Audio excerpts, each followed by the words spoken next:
everybody. Welcome back to the Consummate Athlete Podcast. I'm Molly Herford. I'm recording from Bentonville, Arkansas, where I'm at the NICA Annual Coaches Conference and kind of participating as a coach, but mainly as a guest speaker and writer. So it's been a pretty wild week. And I'm Peter Glassford. I am in Collingwood, and I am a registered kinesiologist and endurance coach. I've been out doing a lot of bike skills. Today I think I was on bike for almost 7 hours.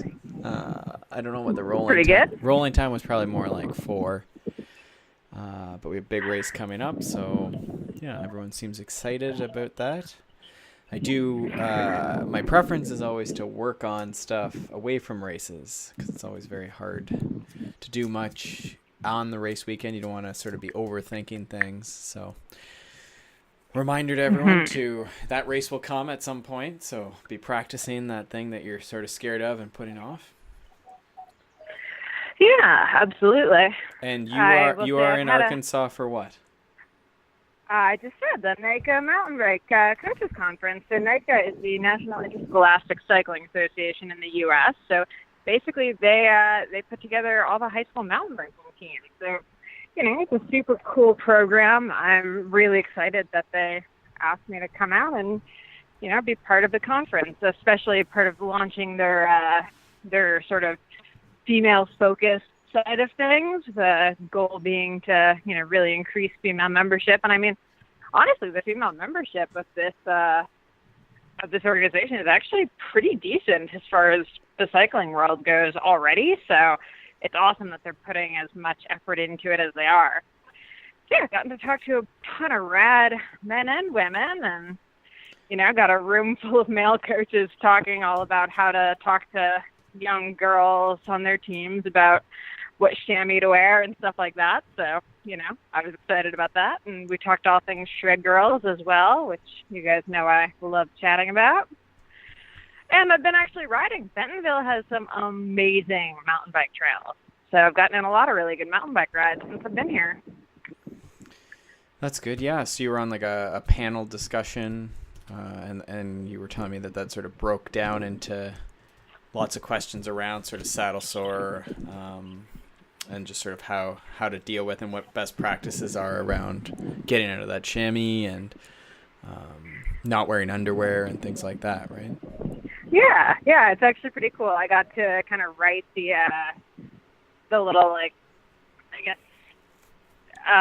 they have a toolkit basically for coaches, and I got to write up the sort of self-care section of that. So that was, very fun for me. That's my wheelhouse, as it were. So love talking about it. Yeah, they have sort of a handbook that they give to each chapter exactly. of this. So it's like a large national thing, and then each chapter or each leader would get this handbook to sort of help them through all the stages of running a kids program, really, right? Yeah, exactly. So tons of really good speakers. I've got a billion ideas.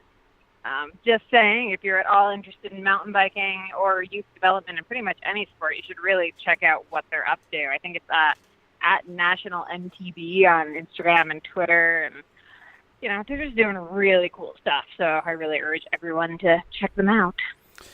Awesome, and you're still in the throes of this conference, so I'm not going to keep you too long, but we wanted to get sort of caught up with each other since we are married.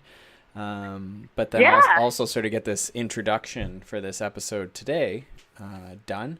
So we have that. And today our guest is Barb Gormley. And Barb I met several years ago actually at the Ontario Kinesiology Conference.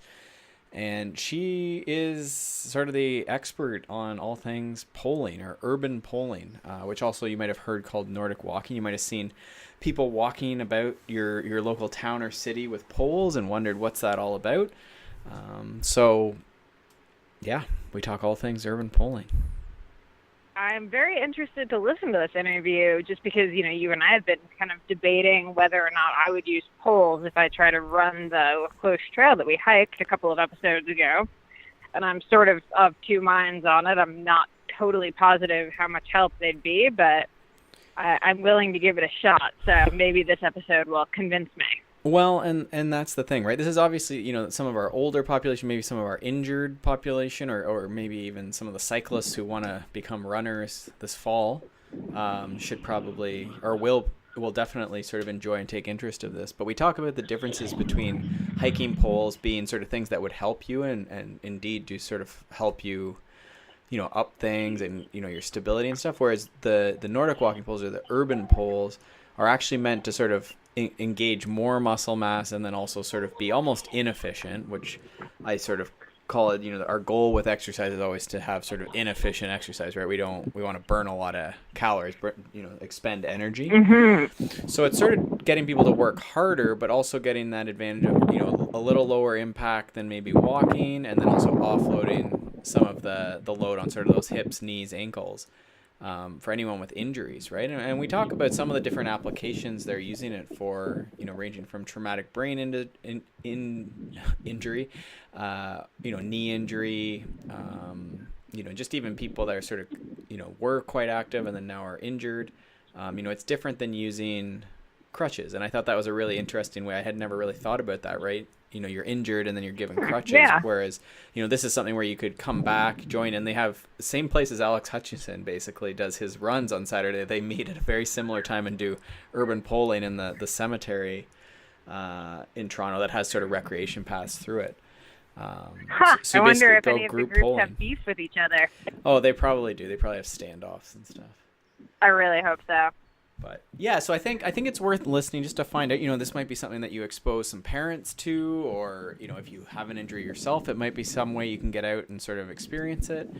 We talk about sort of all levels of it, what are the more advanced people in the poling doing, and obviously that involves some hills, some different terrains and stuff, but, we talk a lot about sort of the urban poling in its traditional sense, and yeah, I've always been quite into poles. We talk a bit about that. Its application to sort of pole running or striding in the cross-country ski sense. And then also, like I said, the difference between that and hiking. So, cool. I love it. Well, before we dive in, just a quick reminder, we're supported by Wide Angle Podium. That's the network our podcast is on. And if you want to help out the network and keep shows like ours on the air and constantly improving, you can check out wideanglepodium.com/donate for more info. Before we go, I definitely want to say there's also, for anyone interested in sort of fitness industry or getting into industry, Barb's come up, worked YMCA and that sort of stuff. So we talk a lot of business and that sort of stuff to get kicked off. So yeah, without further ado, exciting. Why don't we get into it? All right, welcome back to the Consummate Athlete Podcast. I'm here today with Barb Gormley, who is an urban poling specialist and also just a wealth of knowledge as far as fitness goes. She does a ton of writing in the fitness community, and yeah, I'm just really excited. I ran into Barb, I believe, if I'm not overstepping, I believe at the Ontario Kinesiology Conference several years ago, which may or may not be true, but we'll go with that story. So Barb, I'm going to thank you for coming to the show today, and can you add any credence to that sort of story I've fabricated?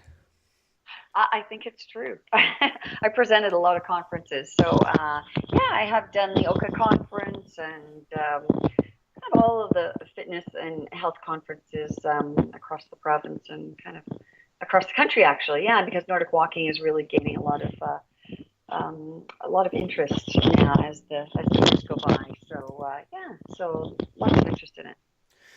Great. And so we always like to start with sort of just a path. Obviously you've started into the fitness community, for whatever reason, and now you've found sort of your niche, if we can call urban poling your niche. And so the path is never linear, right? You didn't come out of school and decide, urban poling's the thing for me.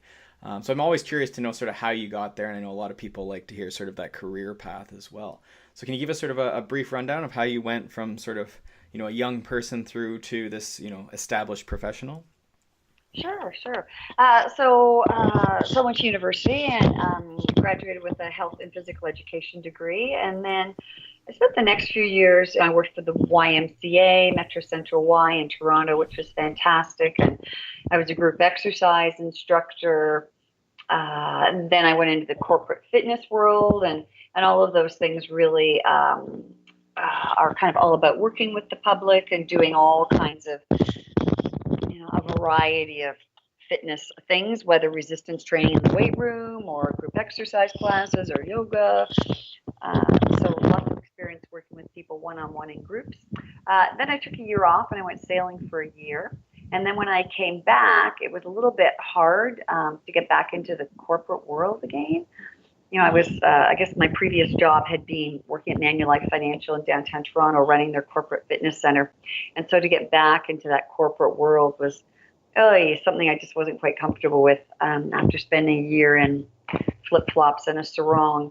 So that's when I decided to venture out on my own. And so I just kind of gathered together all my entrepreneurial skills and did a lot of, kind of one-on-one training, group exercise training, and then somewhere along the line, a company in Vancouver called Urban Polling called me to see if I might be interested in learning about Nordic walking. They were looking for someone in the eastern part of the country. They were expanding their business, and at the time, one of the other things I was doing was coaching marathon power walkers. So I said, sure, I'll give it a try. And it was a little bit of a disaster, to be honest. They sent me some polls, and I watched the DVD. Thought I really knew what I was doing when I took the poles out, and I just couldn't get a good workout at all, and it was quite disappointing. And fortunately, after that, I took a certification course, and I realized, there's a lot of nuance here. There's a lot of finesse that you need to really get, a true cardio and resistance training workout from these poles. And so it was that point then I became quite excited and really saw how I had a lot of people and a lot of clients who would be interested in Nordic walking. And it really just took off from there. And shortly thereafter, I became director of education for the company. And so that was over 10 years ago or so, I guess. And things have just been growing and growing and growing since that point. 10 years ago, people really didn't know what Nordic walking was. They would see me out with a client or out with a group, a class, and they'd say, what is this? And I'd say, well, it's Nordic walking. And there would still be a bit of a blank look on their face. Today, when people see us out, they go, oh, that's Nordic walking, isn't it? I still don't think people quite understand it. It is one of those activities that you really have to try yourself to understand. I get a lot of these, aha moments happening when people come out to my classes as they, feel the sensation of so many muscles engaging and involved in the workout as they propel themselves forward with the poles. So things have changed over 10 years.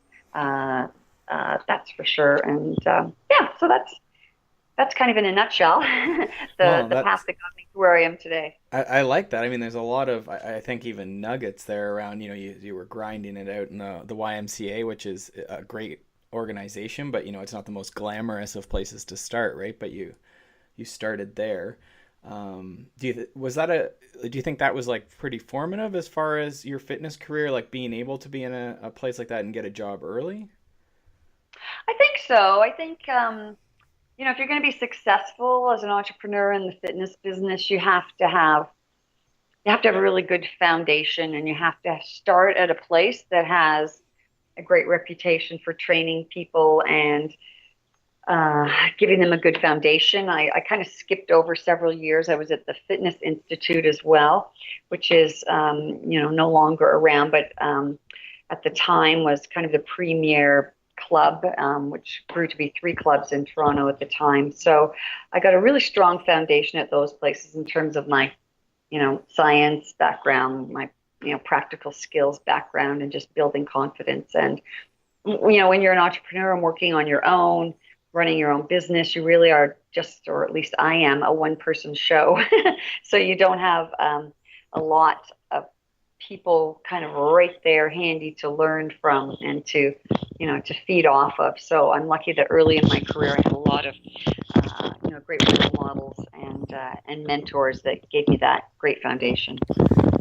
Yeah, and you're right, the basis in anatomy and training theory and all that is very important, but I think those 2 experiences also would sort of give you a sense of, the professionalism and having, how you greet people, because it's all sort of established in those bigger organizations, right? Like how you dress, the how you intake someone. So in a lot of ways, that would be a really good sort of, as you say, entrepreneur lesson in how you run it all yourself, because you're seeing, these great examples, right? Exactly. I think it must be very, very difficult just to be a new grad or a new person in the field and just jump right into your own business. Very, very challenging. So I feel fortunate that I worked at a lot of really great places that gave me all those skills and gave me all those skills really early on in my career. Yeah. And then the year sailing. So it was that just sort of burnout from the corporate fitness world, or did the stars align and that was just an opportunity you were able to take? Yeah, no, that was something that had always been planned. So my husband and I had been saving and saving and saving, and we both happened to work at Manulife, and were able to take a year's leave there. So that was also quite wonderful, and it was just a bit of a dream to sail our boat from Toronto all the way down the North American coast and then across to the British Virgin Islands, and then sailed all the way down almost to South America, down to Trinidad, and then to sail it back. Yeah, so it was the trip of a lifetime. Yeah, that's awesome, and I like that you wasn't necessarily you took a break. You sort of had your career, and then did a lot of that grinding early. So when you came back, you had some options and stuff, right? Versus, I don't know if I'm as guilty as anyone with the van life sort of, everyone wants to just sort of go directly to that, but I feel like you did a good job of sort of grinding it out and getting the experience, and then taking that, like you say, sort of working, whether that's sort of that like building up and sort of saving pay with the organization or on your own or whatever. Yeah. Okay, well, back to polling, I guess. I'm just always so curious about the professional side of it and sort of how people go through the urban polling. So you mentioned marathon walkers and stuff sort of in that, initial, were you trying to, when they phoned you from urban polling, as a fitness professional, often, you'll see things, especially in this day and age on the internet, some company trying to get your business. Why did you choose to try urban polling? Like, was that something that, with your marathon walkers or the clients you had, that you sort of felt like that might be something? Like, why, looking back, it was a fairly like pivotal decision for you. It definitely was. I think when you're a personal trainer, which is kind of the basis of my business, you're always looking to keep things fresh and new. And so there's equipment and there are techniques and various strategies, but I just saw this as something that a lot of my clients might perhaps like to try. So I tend to have a lot of kind of 40 plus clients, many of them previous runners, but kind of no longer running for a variety of reasons. And I thought, okay, walking isn't all that exciting to someone who's previously been a runner, for example.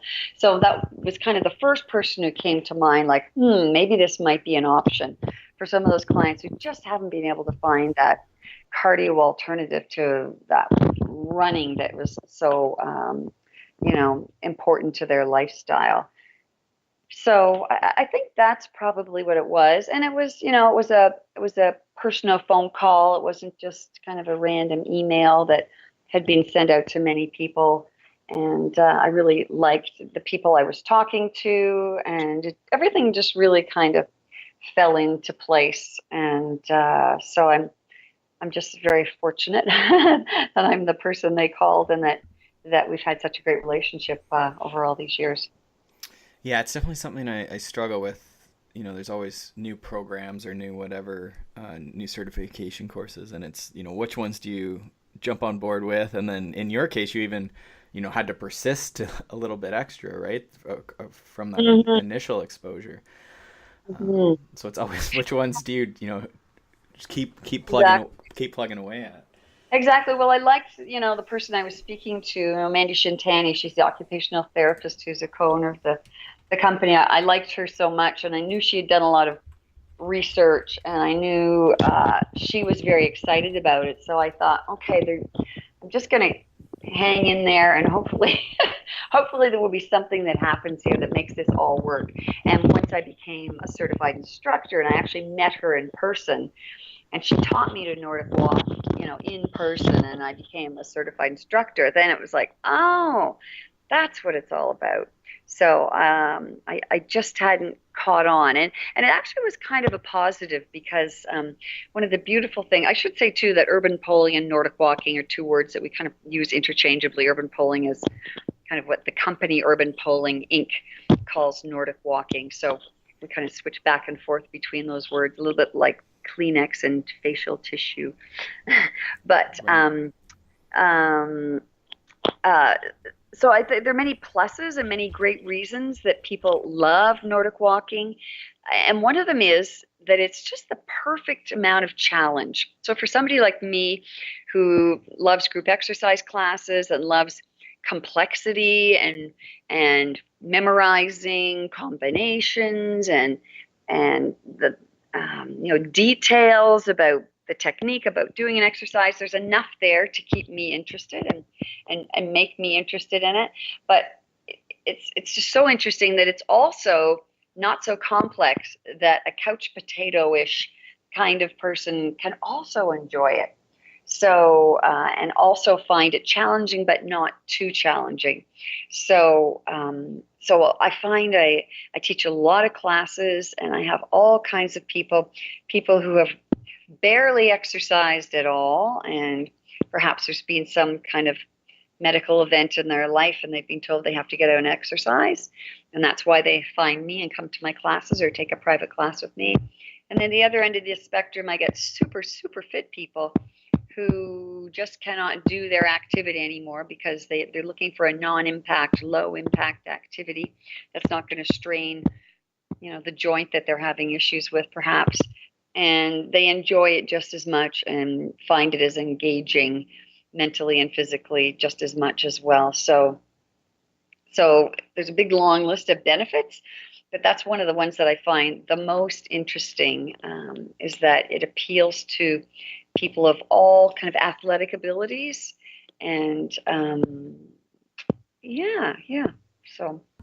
Okay, and that's a great segue. I had mentioned that I was exposed somewhat through sort of a Nordic skiing, but honestly it was sort of, we had stolen it from cross-country skiing to try and cross-train in Canadian fall and winter for cycling. And so we were, we always called it sort of pole running. And I don't know, maybe you can even expand on, when you have these really fit people, like, how does it become more challenging?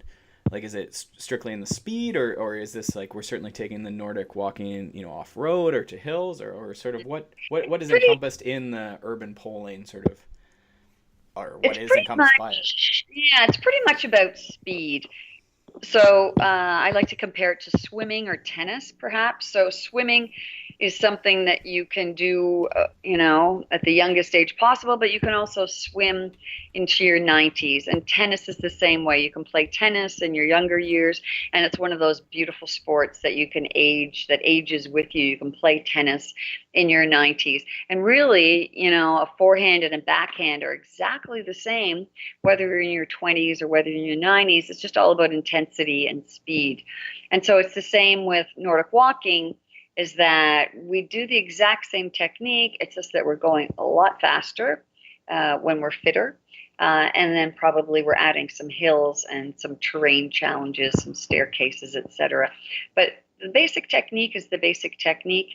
And it's really just all about increasing the intensity through speed and probably inclines and, more challenging terrain. So it's, sometimes we say it's like cross-country skiing, and it is. That kind of puts the right picture in people's heads. But it's not exactly like cross-country skiing, and it's definitely not like hiking. So I do like to tell people right off the bat that, hiking and Nordic walking are completely different, and hiking poles, in fact, and Nordic walking poles are completely different. So hiking and hiking poles, they're all about minimizing effort. And people who've used hiking poles and, perhaps not used them on another day will know that they always feel much, much better their hips, their knees, their bodies, their level of fatigue is always much better when you use poles. There's such a huge benefit. So it's all about minimizing effort and making your hike easier. It's the very opposite with Nordic walking. With Nordic walking, we're trying to create and maximize effort, rather. And we're trying to make it into a fitness activity. And so we are looking to really challenge the body. And most of all, it has to do with the arm position and, well, the technique in general. When you go hiking, you really don't need a hiking lesson. You don't need a lesson on, how tall to make your poles. You just kind of put the poles to a height that feels kind of helpful. And you just, land the pole wherever it feels helpful. And generally speaking, the poles go out in front of you. You kind of press down on the pole, you push yourself forward, and that's all there is to it. It's definitely don't want to pay somebody to teach you how to use hiking poles, because it's dead easy. When it comes to Nordic walking, it's quite different. We have a really specific length for the poles. If you use Urban Poling brand poles, it's really, really easy. You just look on the pole, and if you're 5'4" like me, you'll actually see a marking on the pole where you should set your poles if you're 5'4". So we set the poles at a specific height, and then instead of just kind of landing the poles anywhere we like, we use a long straight arm. So it's a long lever from the shoulder to the hand versus a short lever that you use when you're hiking, right? The elbows are bent when you're hiking. With Nordic walking, we use a long lever. So we say, think of your arms as long pendulums, or think of yourself as swinging your hand up to shake hands with your right hand, with your left hand, with your right hand. And then we do a big press down. There's a wide ledge on the bottom of the handles of the Urban Poling poles. And we press down on the outside edge of our hands, and we push the poles back with that long lever. So it takes a lot of energy, and it takes a lot of muscle recruitment in the back of the shoulder, in between the shoulder blades, the muscles that kind of run down the sides and the backs of the torso. And it sends your heart rate up as well at the same time. And yeah, it takes a lot of energy. When the body starts to fatigue, and this is what we see with new people, the elbows start to bend, the lever gets shorter, things kind of start moving into that hiking zone again, because the body naturally wants to minimize the effort. And that's okay if you get tired. Actually, we usually tell people to kind of just drag the poles behind you. Don't get too comfortable doing that hiking technique. We kind of prefer you keep that Nordic walking technique kind of in your muscles and in your body. And then when you're ready again, you start swinging those handles and swinging the arms forward, swinging these long levers forward. So there's always lots of questions about that, and people are always surprised. They always think they're going to be planting the poles in front of them, as hikers do. But no, we keep the poles angled back at 45 degrees. We want them well away from our feet so we don't trip over the poles. And also, we're pressing on the pole. So if you have that pole angled back at a 45-degree angle, you get this automatic propulsion forward between your poles. And that's really kind of the ultimate aim. Once you become proficient with the poles, we're looking for this forward drive of the body between the poles, something similar sensation to cross-country skiing. With cross-country skiing, there tends to be more elbow bending and lengthening, bending and straightening. But that same forward propulsion action is what we're looking for from Nordic walking. And so that's the thing that people don't understand until they come out and they try it. If you see someone going by with poles, it doesn't necessarily look terribly exciting, doesn't look like it's terribly challenging. It's not really until you get the poles in your hands and you get doing the technique properly and well, and you go, holy cow, this is a good workout. So luckily over 10 years, there are more and more people out there who've had the opportunity to try it and learn it, and they love it, and word of mouth is out there. We're slowly spreading the word around that it's not hiking. It's a Nordic walking technique, and try it. It's fantastic. It's a great workout. Yeah, I don't know if the frequency has dropped on this, but I remember running, and sort of hiking and whatever with poles when I was in Waterloo for university. It was about once probably and some of these were getting longer, like 2 to 3 hours. We'd be out, and I remember just like the frequency of people yelling out their cars that like you forgot your skis and such things. I don't know if this still happens but it still happens. Yeah, where's yeah. this? But People think it's hilarious. Yeah. yes, it's no one's ever come up with that one before. Ever said that? Yeah. Yeah, yeah, but I mean that happens with every sport. Cyclists are certainly used to that from wearing spandex and all just generally being told to get off the road. So Well, it's funny. I remember years ago teaching inline skating, and people thought, that's probably how many years ago? 25 years ago or something crazy like that. And people thought that was so odd and would stare at us as we went by, and whoa, that's so weird. Now people don't even give a second look at those people. So I'm hoping that just a few more years, as Nordic walkers, we'll just be, no big deal. It's just some Nordic walkers. I think you're right, though. Like, I think most people are somewhat aware of it. Like, there's here in Collingwood, and some of my interest, even just in reaching out, I was sort of reminded of it again just here recently. We have a fair number of retired people here in Collingwood. And there's a few, groups out doing it, or just, like you say, people just have heard about it and are doing it themselves to sort of enable a little bit more walking or stability or however they're using it. So I think we're there. I think the awareness is higher, at least. Good. So I guess my curiosity is somewhat around the, or maybe even you can explain this to me. I'm trying to think through it. Like, it definitely is low impact because it's, you're using the pulse, you're using more muscle mass to absorb each impact, each stride. But then you're also using more muscle mass, so that's where it's sort of inefficient exercise or good exercise in that it's increasing the exertion. So I'm just trying to think through that. I guess it's sort of like swimming, right? Where it's sort of inefficient because you've thrown yourself into this medium and now you're moving your arms and legs around.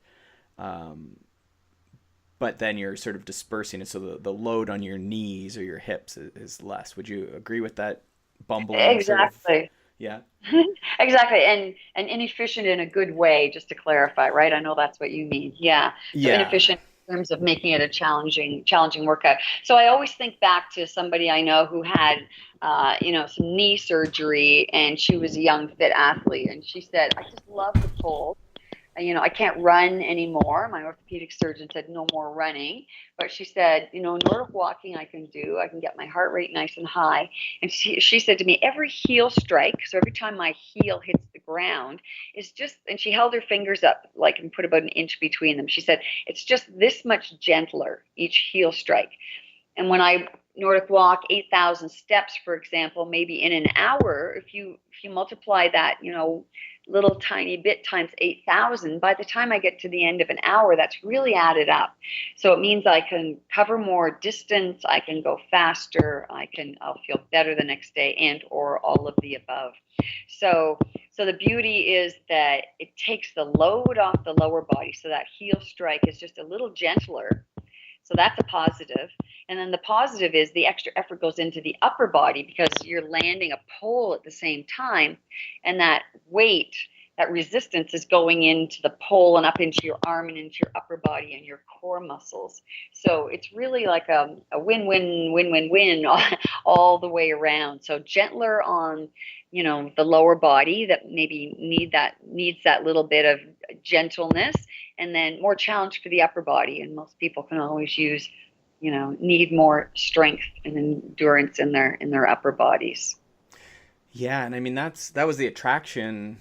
Again, my initial exposure, which we may disagree in terms of whether it was more of a hiking pursuit versus urban poling, but using poles, while we're sort of bipedal and moving around, coming from pretty strong cycling fitness, but then the running endurance, just even the muscular tendon endurance for that running was fairly low, and then we'd come into the fall. But if for using poles, we could actually go fairly long.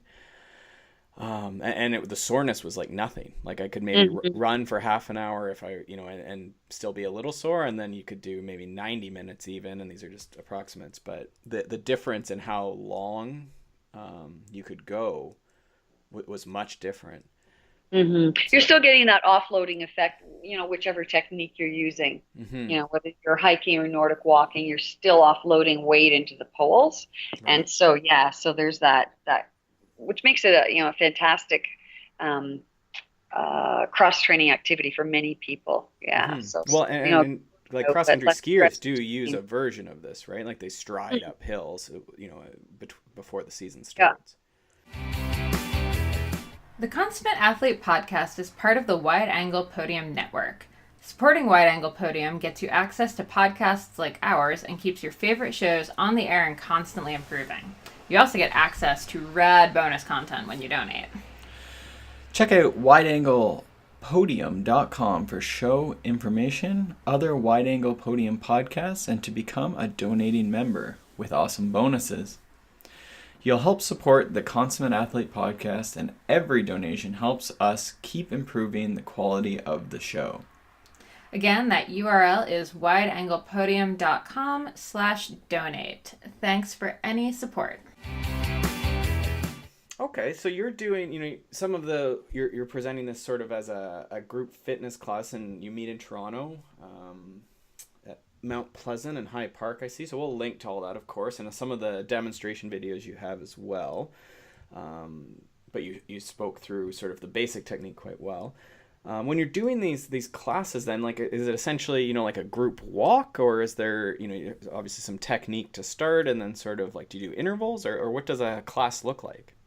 Well, a basic class, it kind of depends. So, everybody's classes are a little bit different. So mine right now, I'll have as few as 10 people in a class or as many as 30 in a class. And if the people are beginners, the first class we start off and we don't travel too far. We do a little bit of chit-chatting and getting comfortable with the poles. I generally at that point am loaning people poles, and then often they'll buy their own as we go along, and we just kind of start off very generally, kind of back and forth, and once people get comfortable with it, kind of off we go on a little bit of a journey, and we come back and do a couple loops, and then when people get really comfortable and confident with it, maybe week 4, week 5 of a 10-week session, kind of off we go on a bit of an adventure. And so as we're going along, it's a combination of all kinds of things. It's enjoying the scenery. So I always make sure that my classes are in a beautiful location. So Mount Pleasant Cemetery, for example, or High Park, which is a beautiful, huge park here in Toronto, or maybe along the waterfront. So there's the beauty of nature to soak in. There's socializing that happens as people chit-chat as they go along. But it's all interspersed with me giving instruction and reminders, and if I see somebody whose technique is not so great, I'll shout something out to them. So there's a kind of a lot happening. I'm kind of at the front of the group, and I drop back, and then I'm up at the front again. The people at the front will loop back the same way runners do. So the rule is if you get too far ahead, you turn around and you come back right to the back of the group, and then probably, will work yourself up to the front of the group again. Or sometimes I'll send those faster people off. If we happen to walk by a beautiful staircase, I'll send the first 6 people at the front of the group up the staircase, and they'll come back down. In the meantime, the rest of us have continued on along the trail. So one of my big jobs is to keep everybody together, kind of as one big happy family. And so that means, being mindful of who the really fast fit people are, and who the people who are a little bit slower pace are.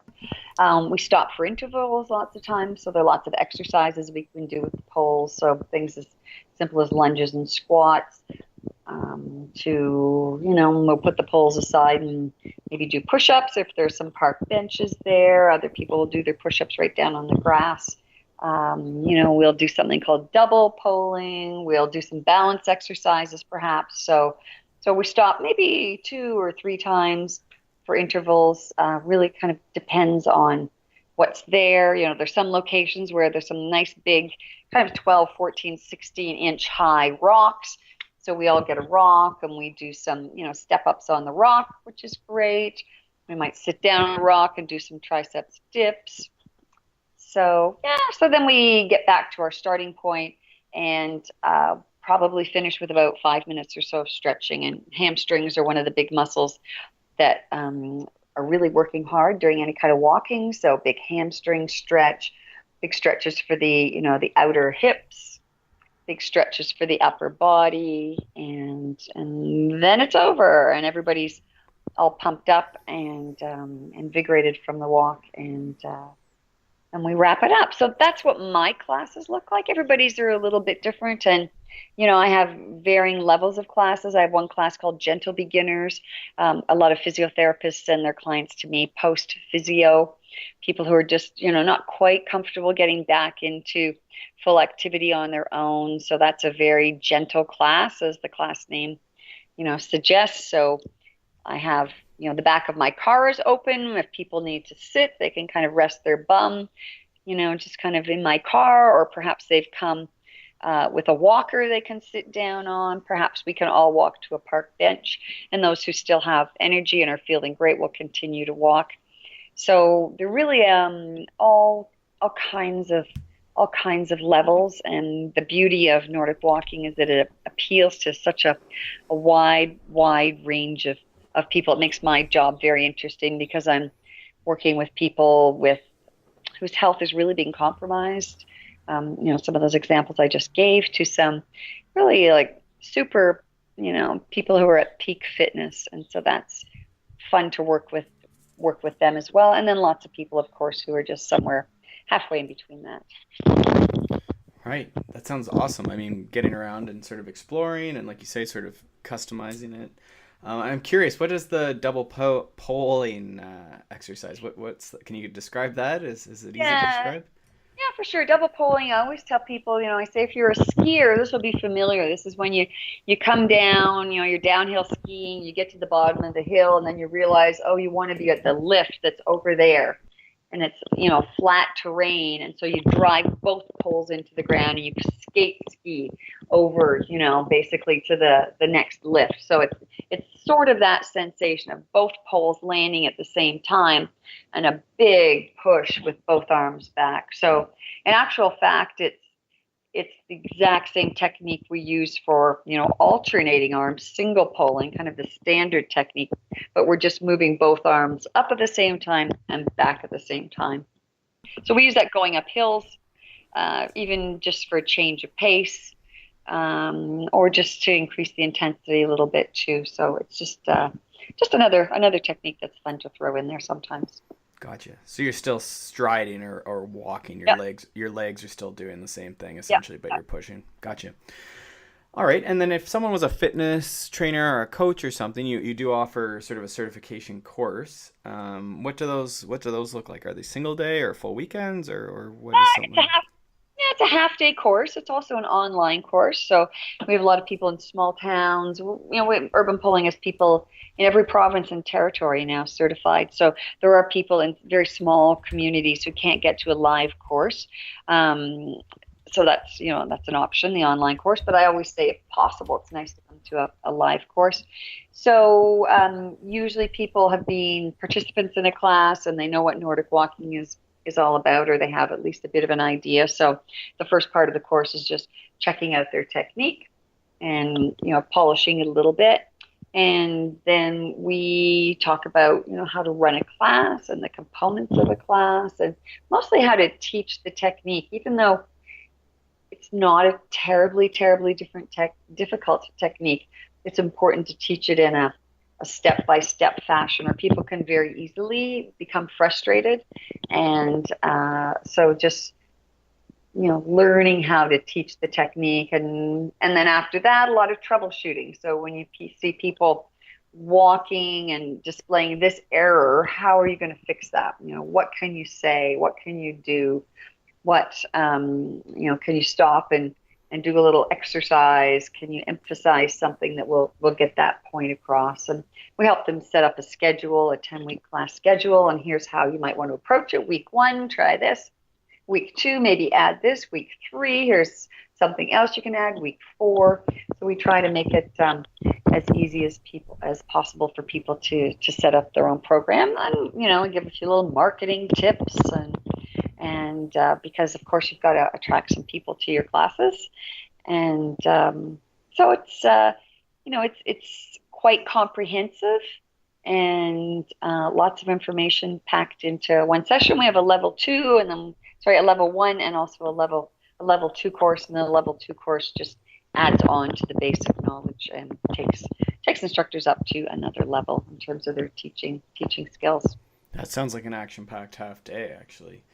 It is for sure. Yeah, and definitely the in-person's better. You get to actually meet people, right? Like I think Uh-huh. in this day and age, the online stuff is, you could buy a new one every day, but to Hmm. follow through and then again that sort of see it in, person and get your own form critiqued and actually get to do maybe a bit of teaching in front of people, like you you, Hmm. you pay for that, or, it's well worth it.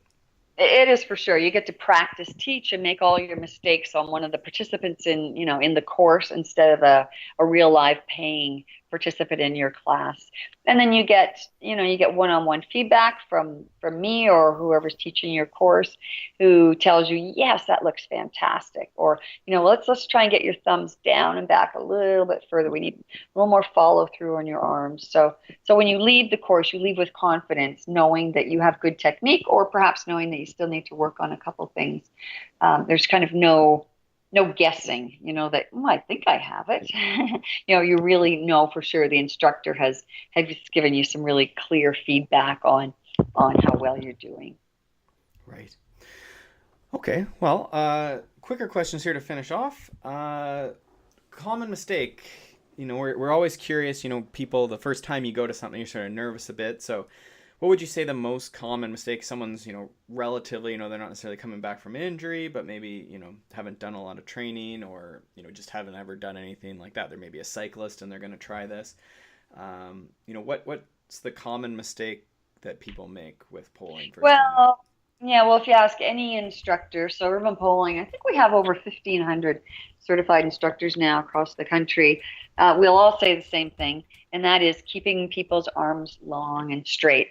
So we don't lock the elbows tight, but we do want a really long pendulum swing from the shoulder, not from the elbow. And the tendency, as I sort of referenced earlier, is to want to have some swing, want to shorten up that lever and have some action from the elbow. And really, we're really trying to minimize. I tell people, your elbows are just going to have a little holiday today, and it's your shoulders. Your shoulders are going to be working. So big, long swing.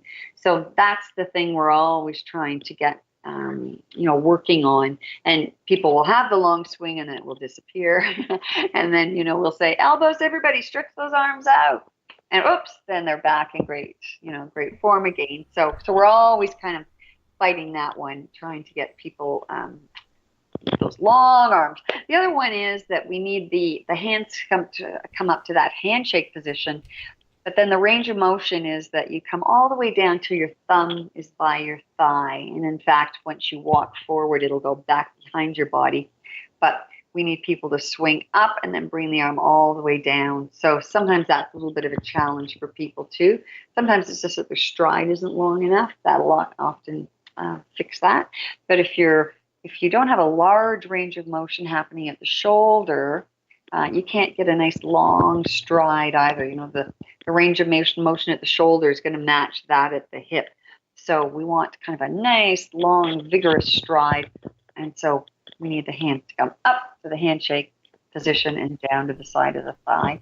We also get people dragging their poles behind them sometimes. And for a beginner, that's okay. But it's really like downhill skiing. And that is, you want to pick up your pole just a tiny bit and plant it. Pick it up and plant it, pick it up and plant it. So in my classes, if we're on a trail somewhere, we'll stop occasionally and look behind us and look at the pattern that are, the tips, the carbide tips, the pointy tips that are hiding under those rubber boot tips. We'll look and see, what we're leaving behind us. And ideally, it should be a series of holes and not a long series of kind of dragging marks that look like snakes are following us or something.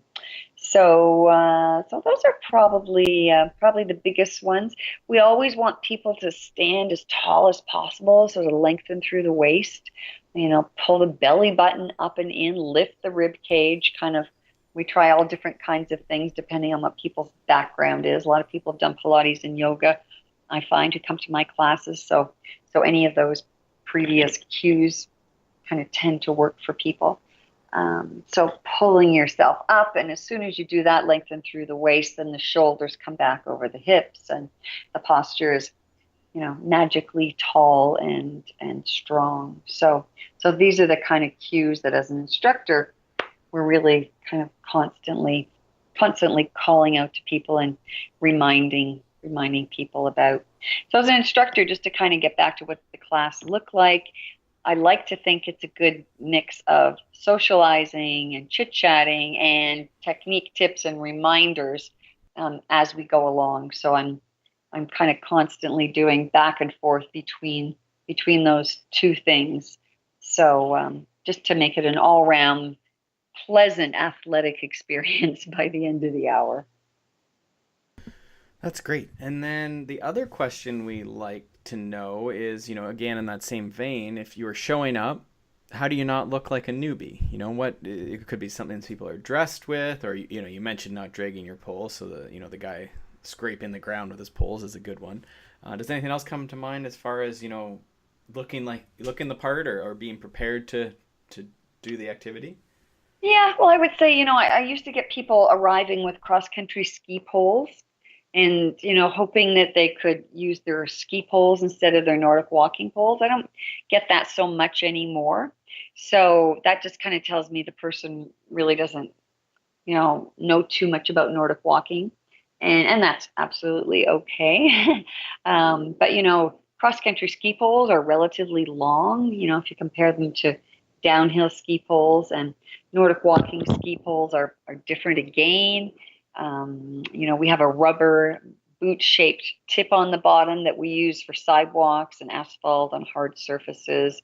As I mentioned before, we have this thick ledge on the end of the handle, the bottom of the handle, that we're resisting against, and that's how we push ourselves forward. And you won't find those things on ski poles, for example. And our poles also telescope. Sometimes we want the poles a little longer. Sometimes we want them a little shorter. New people, we usually knock them down just a little bit to make them a little more manageable. So it's important to have that telescoping aspect on your poles. So anyway, if somebody shows up with ski poles, I know that they're a newbie for sure, and that's not a problem. I just kind of, as nicely as possible, say, why don't you use my poles today? We'll just put your poles in my car and try these ones today, and I think you'll really, borrow mine, and you'll see what the difference is, and I think you'll get a good workout from them. Yeah. Perfect. And then whenever I'm talking to someone in the fitness industry or coaching, I like to find out what they are up to next, and if there's anything as far as the industry and stuff that they think we should be watching out for, or that they're really curious about right now. So what's next? Well, let me see. I wrote a book last year and on Nordic walking called The Urban Poling Ultimate Guide to Nordic Walking, and it's just sold out. So, which I'm really happy about. So I'm just working on the revised edition, so adding some more pages and updating some information and adding a whole new section. We also have a pole called the Activator Pole, and it's specifically for people with balance and stability issues. One of the other benefits, whether you need it or not, is that the poles do provide balance and stability. You've always got 2 points of contact on the ground when you're walking with them. Comes in very handy on, rocky terrain or, rougher terrain, whether you're Nordic walking or hiking. So anyway, yes, doing a section on those poles. They're really popular for mostly the older population, but also people who have had, lower body or joint surgery or back surgery. A lot of people aren't happy using a cane or aren't comfortable using a cane or a walker. Maybe it's their body's not comfortable because you have to kind of hunch yourself over a cane. And often that's the way you end up using a walker as well. Or perhaps it's just the stigma that's attached to it. Canes and walkers. A lot of people just really don't want to be seen using that kind of a mobility device. And so the poles, the activator poles, really let people stand up nice and tall with their chests open and wide, and provide stability as well. So they look very, very similar to the Nordic walking poles, except they have a bell-shaped tip on the bottom, and we keep them vertical and in front of the body at all times. So there'll be a section on that. And what else? I'm just really kind of more of the same, which may not be that, earth-shattering, but I do find my Nordic walking classes keep getting bigger and bigger, and I keep doing more and more private classes. And I find as the baby boomers get older, and not that everybody is a baby boomer when it comes to the classes, I would say my average person, yes, is in his or her 50s, but I do have people in their 40s for sure and above. So, but there is a real interest in Nordic walking in that age group, 40 and up. So my classes do seem to be getting bigger and bigger, which is really wonderful. So between that, Nordic walking, working on the new version of the book, and my personal training clients, things are looking good for the future. I'm pretty busy, that's for sure. Yeah, I think you're right. Whether it's just, as we're all aging, we're staying active longer, or however, if you want to look at it from a dire perspective as well, there's people who need it, and it's a way to stay active. And I like that change in mindset that you said too, versus if you're someone who needs a cane to go walk, and it's a completely different mindset if you can grab these two poles and do this in an athletic sort of way, versus trying to hobble down the road with one, just with a cane or something. Mm-hmm. That could be huge for someone in how they're interpreting, a rehab from a lower body injury or something. Mm-hmm. I love the way one woman put it. One of my clients, she said, when my doctor told me I needed to start walking with a cane, the word disability came to my mind, and I was really depressed. But then when I heard about the activator poles, I was really excited, and the word ability came to my mind, and I just love my activator poles. And she said that when she's out walking with her activator poles, so she'll go for a nice long walk with them, she says, they're a conversation opener, and people are curious about them and interested in them, and she looks a bit sporty, whereas when you're out with a cane, people feel sorry for you, and they know there's a health condition, and no, they're definitely not a conversation opener. So I've always liked that feedback that I got from her. Yeah, that's great sales copy at least. Mm-hmm. Mm-hmm. And your book is available on urbanpolling.com, and like you say, it's sold out, but I expect you'll have a new one here soon. Also at barbgormley.com, it looks like you can also get it. Exactly. So there are a few copies left at urbanpolling.com, I believe. It's also available digital, so there are digital copies always available. But if you wanted, the hard copy, the new version's coming out this summer, very shortly. Alrighty. Well, thank you for your time, Barb. I know you're busy with all this going on, so I do appreciate that. And hopefully we can, let people who are in need of sort of a new cross-training activity or some way to rehab or get into, eventually into running even. I think this is a great way to do it. So thank you for taking the time. Great. Thanks so much, Peter. Great to talk to you. Hey guys, I just wanted to talk to you for a hot minute about Health IQ. So it's not really that fun to talk about life insurance, but what about life insurance that actually cares about your Strava results and race results? That's pretty sweet.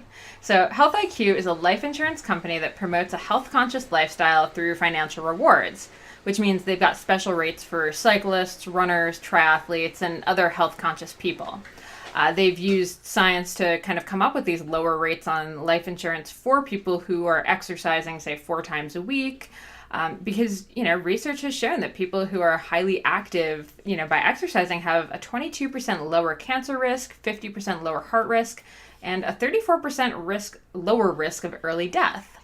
So, many people who are doing this regular exercise, training for, whatever event, don't realize you can get a special rate on your life insurance through Health IQ by qualifying through the Health IQ quiz that they have online, or, even submitting those Stravas and race results, which is pretty sick. You can learn more and get a quote on your life insurance over at healthiq.com/CAPOD. So healthiq.com/CAPOD. So check it out, browse the website, take the quiz, and, submit your Strava results. Thanks so much for tuning into the Consummate Athlete podcast. You can check out my stuff over at theoutdooredit.com or by following me on Instagram and Twitter at Molly J. Herford. And you can check out Peter's coaching, training plans, blogs, all that fun stuff over at smartathlete.ca or by following him on Twitter and Instagram at Peter Glassford. And if you want to support this show and other awesome podcasts, please check out wideanglepodium.com for show info, other podcasts, bonus content, and to become a donating member so you can get all of that rad behind the scenes content and help keep shows like this on the air. And lastly, if you're enjoying this podcast and all the information that we're bringing to you every single week, do us a solid and pop into iTunes to leave us a rating and review. It takes you about 2 seconds. You can do it on your computer, you can do it on your phone, and it really helps us out. Thanks so much, and we will see you next week.